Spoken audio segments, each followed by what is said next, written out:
Mãe do céu morena,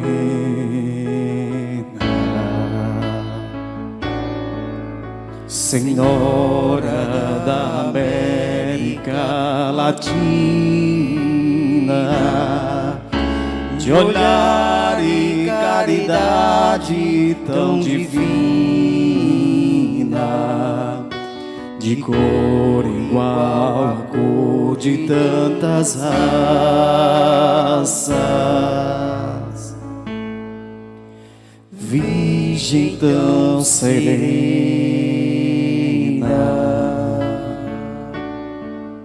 Senhora destes povos tão sofridos,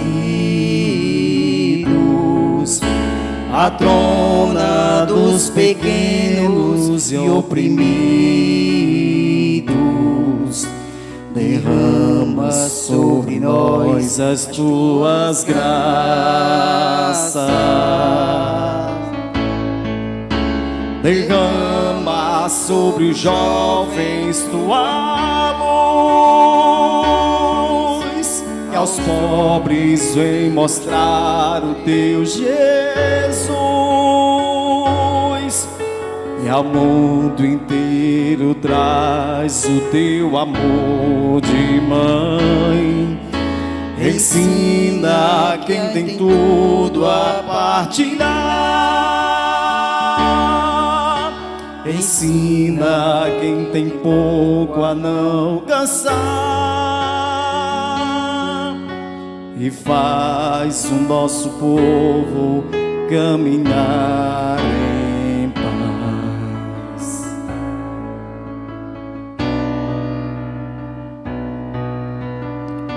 Ó Senhora dos aflitos,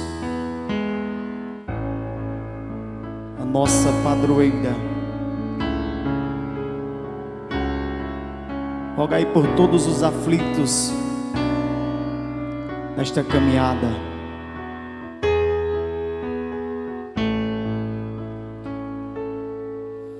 Mãe do céu morena,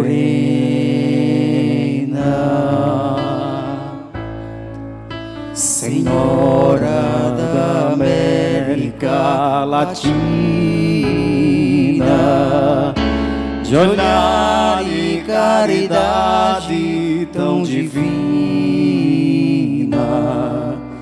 de cor igual à cor de tantas raças,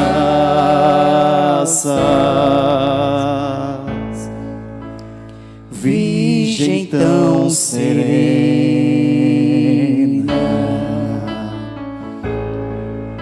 Senhora destes povos tão sofridos, patrona dos pequenos e oprimidos,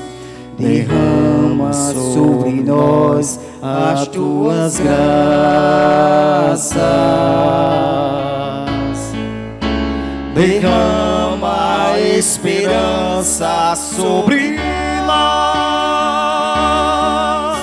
ensina ao povo a não calar a voz, desperta o coração de quem não acordou, ensina que a justiça é condição de construir um mundo mais irmão, e faz o nosso povo conhecer Jesus.